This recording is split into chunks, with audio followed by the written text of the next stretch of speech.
Good morning, everyone. My name is Donna, and I'm an alcoholic. Hi, Donna. Super grateful to be here this morning, grateful to be sober. I have done the work this way with the help of a Big Book Step Study sponsor and an awesome God. I've completed all of the amends that I'm aware of, willing to make any that should show up. And I work all of the steps daily to the best of my everything. I have to.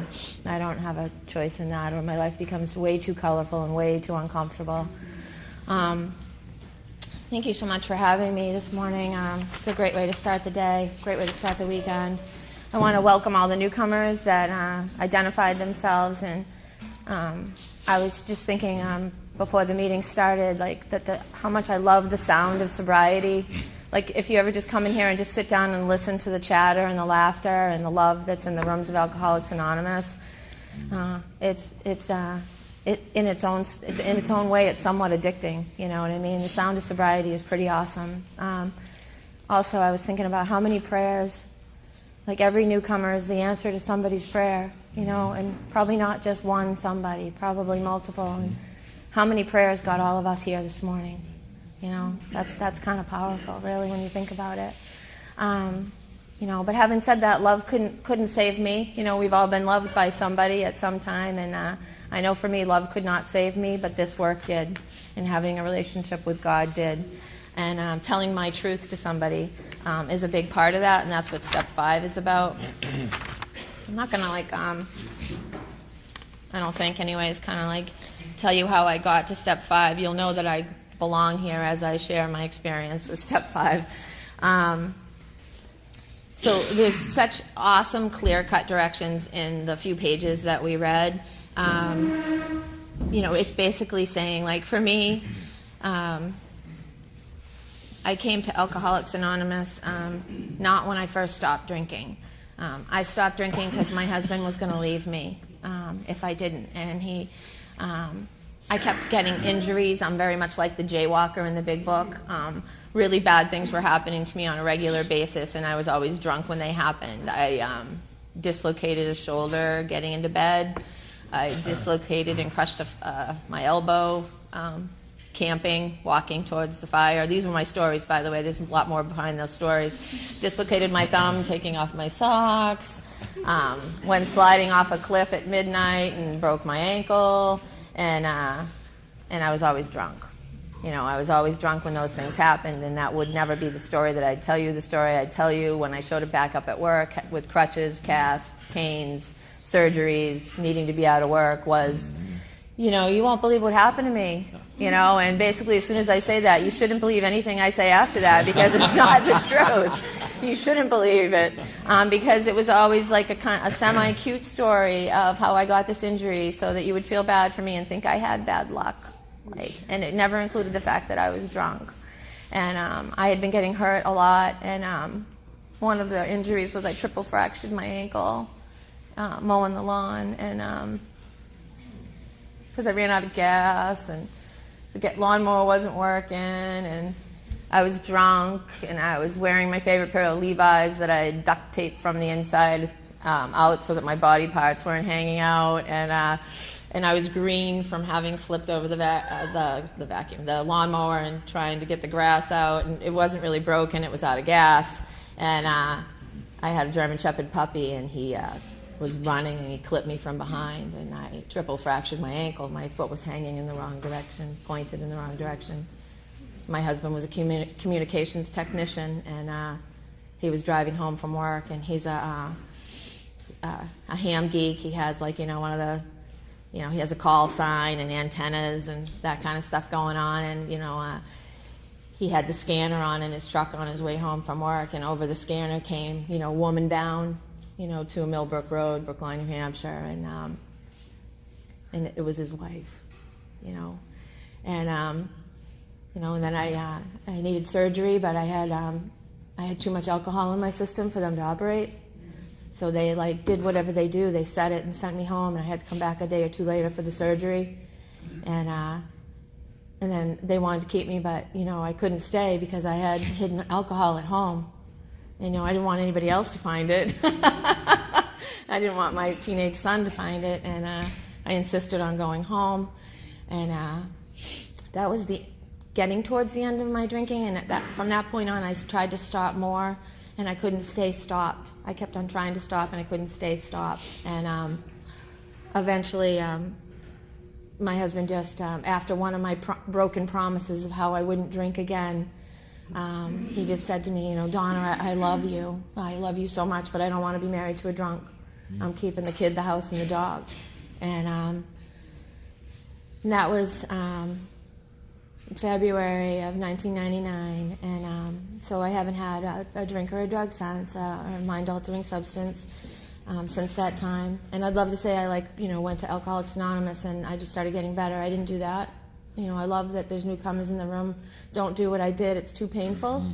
I tried to do it on my own for a couple of years until it got so colorful that all I could do to soothe myself was take long showers and cry.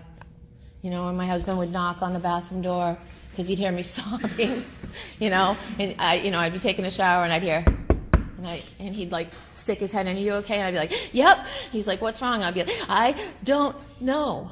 You know, what I know today is that I was suffering from untreated alcoholism. And eventually, after 2 years of making all-natural soap like a soapaholic, because that was my recovery for the first 2 years, I made all-natural soap. I was clean. I was clean. and I was undrunk, but I wouldn't say I was actually sober. You know what I mean? Because the thoughts in my head were just, it was such insanity, and I was doing it alone, you know, and I didn't need to do that. I didn't need to stay awake at night and try to replay the events of my life, trying to change the outcomes. And so I had to learn how to stop doing that, you know. So I started going to Alcoholics Anonymous, and I fell into a group of people that did the work through the big book differently than we do. And they opened my eyes, and they gave me a love of this book of Alcoholics Anonymous. And I did my work a little different, and I loved it. I had a relationship with God. I was working with others, and it was awesome. And things got a lot better emotionally for me and just all overall. But around 7 years of sobriety and doing this work, doing some work for like 5 of those years, I had 2 main things happen that actually got me into the halls in a big book step study kind of way. I was working with a sponsor who shared with me something that had happened to her when she was a child of a sexual nature, and I had a memory come flooding back to me of being about 15 and my brother's best friend. I woke up out of a blackout. My brother's best friend was having his way with me. And I had stuffed that down as far as I could inside myself, and it had never seen the light of day. I never told anybody. I never told my first sponsor about it. I never told my best friend about it. I never told anybody about it, and I never planned on telling anybody about it. And I remember sitting there in my living room while she was sharing with me, thinking like, uh-oh. Like, what else have I stuffed down? Like, what else do I got in there? And so that was one event. And then the other one is my husband, this communications technician I was telling you about. He was on a cell tower, and the tower broke. And so he fell somewhere between 25 and 40 feet. And I'm super grateful to be a wife and not a widow. And so grateful for this program and the way I was able to handle that. But my life changed in a nanosecond. And I am very much in love with my husband. I have a beautiful love relationship with this man. And I was really afraid that I'd wake up someday resentful. And a lot of my friends were going to Big Book Step Study, and, you know, they knew everything, and blah, blah, blah. They're so elitist, and, you know, what do they know? And they think their God's better than my God, and they can talk at these meetings, and I have a better Amenda story than they do. And, like, I was all full of ego and pride. But knew that I needed more. So that's what I did. I sought more. So, you know, if you're sitting in the room today and you're thinking, maybe I need more, you're not thinking it for no reason. Like, trust that like little ping of God. If you've done some and you still think like, there's something here I haven't uncovered, like, just swallow your pride and do a little more again. There's no shame in that. We're not perfect. There's no exact right. There's lots of ways to find God. There's not just one path to God. You know what I mean? We all got to Alcoholics Anonymous in different ways. Mm-hmm. We're all going to find God in different ways, or a higher power, or I like to say Great Spirit. I like outside, like Native American type thing. So I say God because it's like more universal, but I love the idea of a Great Spirit. So I needed to do an overhauling, like it talks about in here. I ended up finding a big book self-study sponsor that I felt that I could tell my everything to, and that was really important. Trust was a big deal, but even more than me trusting her, it was me just trusting it would work, and also just having had those moments of clarity, like that thing that happens when you're really communicating with someone and you tell someone the truth and it's okay. Like, remember the first time you told someone, like, that you were an alcoholic and you completely thought, like, the world was going to open up and swallow you whole because, oh, no, what's the world going to think of me now? Or that you were a drug addict or whatever your story is. Like, whenever you tell someone your big, bad, ugly thing, And I'd also had experience of having the world not open up and not swallow me whole. But I found someone I felt like I could tell the whole truth to about me. And that was super important. And then I had to follow a lot of directions, and I just did. I heard someone, I was talking to someone this morning on my way in here, and she was saying that she had asked someone that had asked her if she would work with them. She told her what her availability was for sponsorship, and then she said to this woman, which I thought was so profound, can you match your willingness with mine? And I thought to myself, I was able to match. My sponsor had a lot of willingness to work with me, and I matched it. I worked with her. She gave me suggestions, I did them. If we were supposed to meet, if I was supposed to write, I did. So when it came time to sharing my fifth step, she'd already been overseeing my notebook. I did what she told me to do. I was absolutely one of those people who had tried the self-appraisal. I'd also tried to skip this step for the first couple of years. I was undrunk. I had tried easier methods, and I thought that I was doing good until I realized, like I said, when I was having all these thoughts of how people in big book step study were better than me and elitist and all that, how my ego was playing a huge part in the way I was looking at recovery. But it also says in here too that more than most people, the alcoholic leads a double life. I had absolutely been living a double life my whole life. As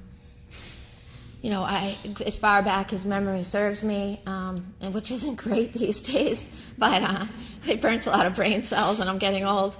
So, but I as far back as my memory serves me, I never felt like I fit in anywhere I ever went. Like when I was in high school, my best friend was a valedictorian, so I hung out with the brains. Or the nerds, I think they were called back then. And I liked to party, so I hung out with the burnouts. That's what we called ourselves back in the day. We would have been burnouts. I would have been. I don't know what you were. I liked to. I was in sports. I was involved in track, so I hung out with the jocks. But I didn't really fit in any one group. Like I would just kind of, morph into whatever group was closest and whatever was serving my needs. And then as I grew up and I went into the business world and stuff, I was like one Donna at work. I was a mom at an early age. I was the mom Donna. When my son was in sports, I was, the soccer mom. With my husband's family, I could drink like a pig, so I could party, and I was that Donna. Around my parents, I needed to be perfect. I never drank. I was that Donna. And what sharing my four-step with my sponsor did is it gave me, it was like a merging of the Donnas. I was able to go everywhere I go now. I'm one Donna. I'm one person, and I don't have to worry about when the crowds mix. Like it used to be terrifying to me if my parents were invited to any of the events that were going on with my husband's family. Who am I going to be? I can't drink. I can't not drink. I don't want them to see me drink. I need to drink for them to see me. It was like a very scary place to be. And then in early recovery, it was very scary too, because there was the people that I always drank with, and then there was everything was terrifying. Everything was terrifying, and being me was terrifying. So I don't lead a double life anymore. What you get is what you get. What you see is what you get. I'm just one person, and it's okay. And it's okay today if I'm wrong. It is what it is. I have a program that can help me with that. I don't have to be perfect anymore, and I don't try to be. I really, really try to tell the truth and tell it now. And when I say that, I mean I tell my truth, which is actually really called communication. I've learned how to communicate. So the first relationship I've ever had in my life where I told someone the truth was my sponsor. And for me, that's like practice. Like, I practice telling the truth to her. And then I leave that experience, and I can sit up here and tell you the truth. And then I go home, and I can tell the truth to my husband. And then I'm on the phone with my parents. I can be honest with them. Mm-hmm. Yeah. That's what it's all about, really. Like, I got sober so that I could feel better, and so that my husband wouldn't leave me. I didn't plan on all the rest of this.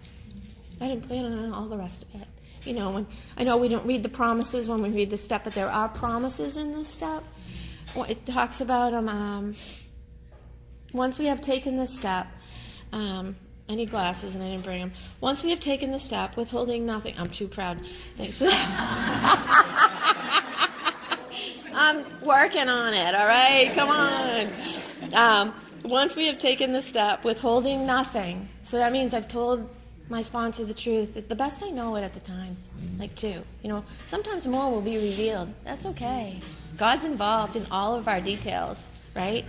So withholding nothing, we are delighted. We can look the world in the eye. We can be alone at perfect peace and ease.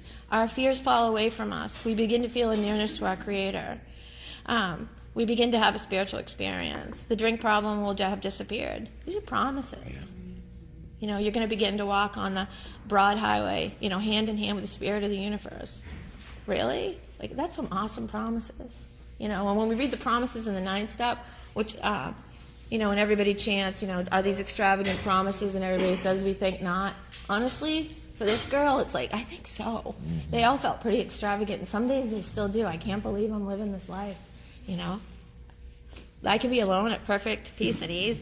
I could never be alone before. I couldn't handle the thoughts in my head. When I was alone, I couldn't handle the thoughts in my head anyways, but I couldn't handle the thoughts, and I needed people to validate me all the time. You know, I was like a giant octopus, you know what I mean? Like, with all these tentacles, arms reaching out and like sucking the life out of everybody around me, because I need you to make me feel good about myself. I need you to validate me. I need you to love me. I need you to not leave me. Please don't abandon me. You know, don't ridicule me. Don't shame me. Don't make me feel disposable. You know, it goes on and on and on. Basically, like, just I'm the only person in the room, and you just need to make me feel good about me, is really what it came down to. And I was, the thought that any of these promises, like I would be alone at perfect peace and ease, or I would have a relationship with God, felt very far, far away. But I did tell someone the whole truth, and I did withhold nothing. And as a result, like, all of the stuff that you hear, all the things you hear in this book, they happen for me over time. And I have to say, they keep more, like, shifting. Like, what I thought I knew about step 5 before has changed.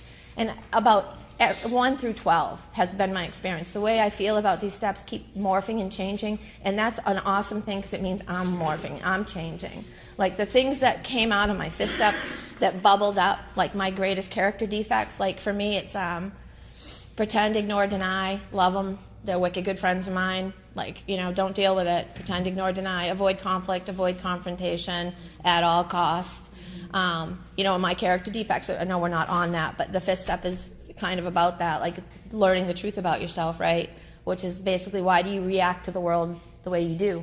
You know, why are you defensive? Why do you have a wall? Why do you shut down? Why do you run away? Why do you have rage? Why do you cry? Why don't you sleep well at night? Like, you know, why can't you fill in the blank? Whatever it is for you. Why aren't you employable? Why can't you keep relationships? It goes on and on. I needed to learn why I have my reaction to the world the way I do, and that's what that's exactly what this work absolutely did for me. Is it gave me an insight to what makes me tick. You know, and I was on my way here this morning, and I live in Brookline, New Hampshire, so it's like, I don't know, maybe an hour away. So I had we have 2 GPSs in my house, and so one of them is I told you my husband's like a communications geek, right? So he changed the GPS voice to be his. It's his voice. Yeah, wow. So in order for you to change the GPS voice to be your own, you have to speak very distinctly into something, like, right, that records it. So, like, And then it kind of roboticizes the voice a little bit. So about halfway here, I don't know how to get here anymore, and I have the GPS on, and it sounds so angry, and it's him. He's like yelling at me, like recalculating, turn left, and three. And I'm like, at first, like, I'm physically reacting. I'm physically reacting to what feels like an angry voice, because that's what I do. I react. So my first thing is like, I'm avoiding conflict and confrontation with a GPS. It sounds like I'm in a relationship on my way here with a GPS. It sounds like my husband. And at first I'm soothing it. It's okay. I know what I'm doing. I'm talking to the GPS. It's all right. Like, I'm starting to soothe the angry GPS. And then at one point, like, I'm like driving through, and I know like a little thing to do, so I don't have to go left and then go right and then go left. I can go around like a common or something. So I do that, and it's like yelling at me, recalculating, and I'm like, I know where I am. And so, like, I don't know what this has to do with the fist step, to be honest. It has a lot to do with the thoughts in my head, I guess. Yeah. But anyways, the fun part about it is like that what I've learned about myself is that that's exactly how I react to the world. First, I try to like make a situation go away. I try to smooth it over. I try to avoid the conflict and confrontation. The next thing I'll try to do is ignore that it's there, that I'll deny. And those are the type of things in my people pleasing, in my needing you to validate me. When I did my fist step, those are the things that bubbled up to the surface. Those are the things that rose right to the top. That I left my fifth step, and honestly, even before I was starting my fifth step, I became very aware of the fact that I don't have to wait until I do my fifth step to change my behavior. It is absolutely okay, as soon as I'm identifying this behavior, to start changing it now. And so that was one thing. And but what's happened over the years is because I have worked on the things that first rose to the surface that were my most glaring concerns, that came out of me having to say thousands of times, I'm afraid of other people's opinions. I'm afraid of being judged. I'm afraid of being ridiculed. I'm afraid of being dismissed, disposable, unheard, unloved, abandoned. That you can't leave that experience without having some insight into who you are and why you react to the world the way you do. Have I talked too long? Okay. I'll wrap it up in a few. But it gives us instructions of what to do when we go home. Returning home, we find a place where we can be quiet for an hour, reviewing what we have done. My experience with that was, my sponsor was wonderful, by the way. She came to my house when I did my fifth step, and she would just sit so calmly across from me, and we'd always start with saying the third step prayer, and then we would launch into what I had my notebooks, and I would read, and there were things in my notebooks that I had stomped on the toes of my fellows and they had retaliated. The truth was I created the situations that I was writing about. And then there were the things that happened to me, because the world is the world, right? And there were some times where there was just stuff happened that probably shouldn't have in my childhood, within my home, in other situations, like with my brother's best friend and stuff like that. When you're sitting across from someone and you're sharing your life story at a real bare level, and you're exposing like the totality of yourself, what made you who you are, and you look across the room, and my sponsor would be sitting there so peaceful and so quiet. Sometimes her eyes would be closed and she wasn't sleeping. Or maybe she was, it didn't matter. I was still, God was still there. And I had a couple of animals, and she'd be patting the cat or the dog or whoever was closest to her, because they're always involved. And there were times where I'd be reading and I'd cry, and she'd cry too. Like she'd validated some of the stuff, and sometimes that validation, like I no longer felt like I had to be the victim anymore. Like in some of the areas of my life where I kind of had been. I didn't feel like I have to be. And then there were the areas where I still wanted to be, and she could tell by my writing, and she'd go, wait a minute. Let's talk a little bit more about that. And she was able to rein it in and really point out the truths that I wasn't always capable of seeing on my own. I needed that help. I really needed that help. And I was very lucky and blessed to have someone who got me. And by the way, she still gets me. because she knows the whole truth about me. And she also shared a lot of her stories, her inventory with me too. So there was a give and take. I didn't feel like we were on the same playing field. We're both just on this journey to find God, and I did feel like I was walking hand in hand with her. And then I felt very safe when she placed my hand in God's by the end of this work, And I want to say too that this is a super deadly disease. It wants us dead. It wants us alone first, and it wants us dead. It'll settle for misery.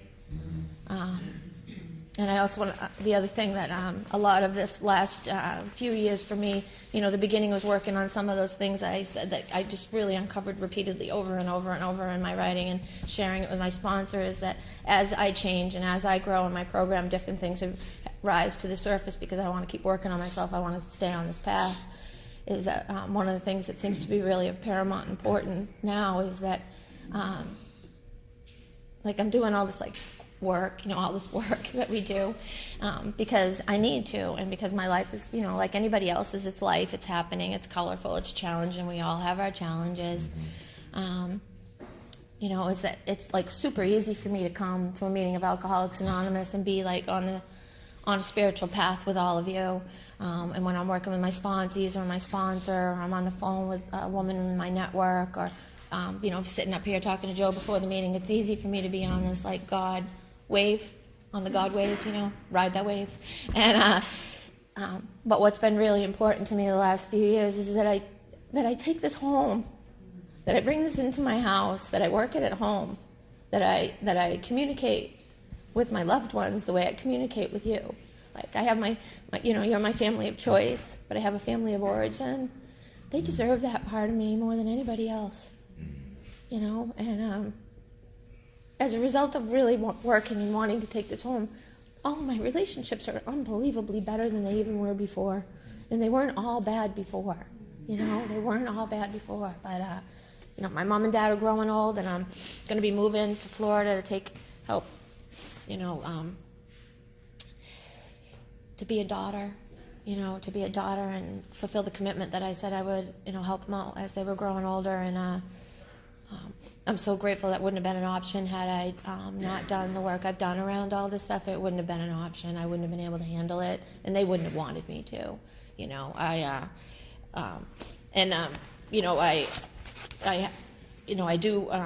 I do a lot of different things to stay spiritually connected and spiritually fit. And one of the things that I started doing this last year was I have a gratitude buddy.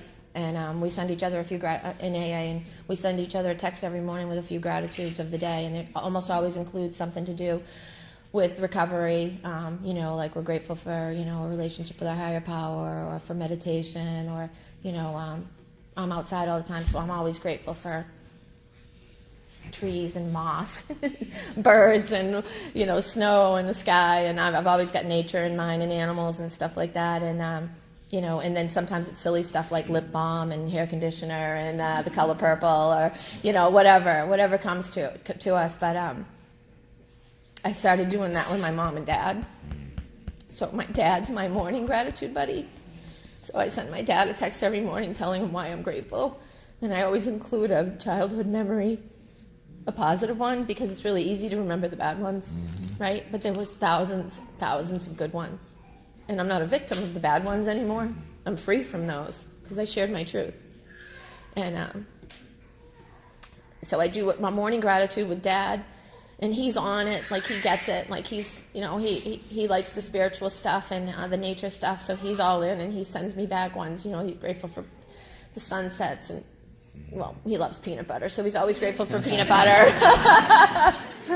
And, and he'll say things like, in the awesome conversation I had with Mom last night, I think she heard me, which is so funny, right? And then my mom is my challenge. She's one of my challenging relationships. Me and my dad are just thick as thieves, but my mom and I, it's a little bit more of a challenge. So my mom is my nighttime gratitude buddy.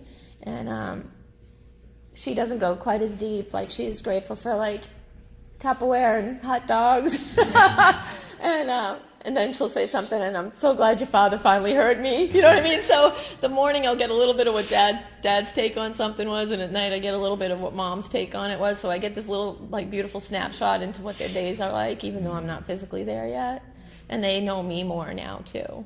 And you know, it's important because you know, we as a family, I don't want to grow further apart. I want to grow closer together. You know what I mean? And like I said, it's easy for me to do that with you. I could get on the phone or sit in this room after this meeting and talk to any one of you and have a one-on-one relationship that's immediately better than sometimes the relationship I have with my mother. It takes a different type of work.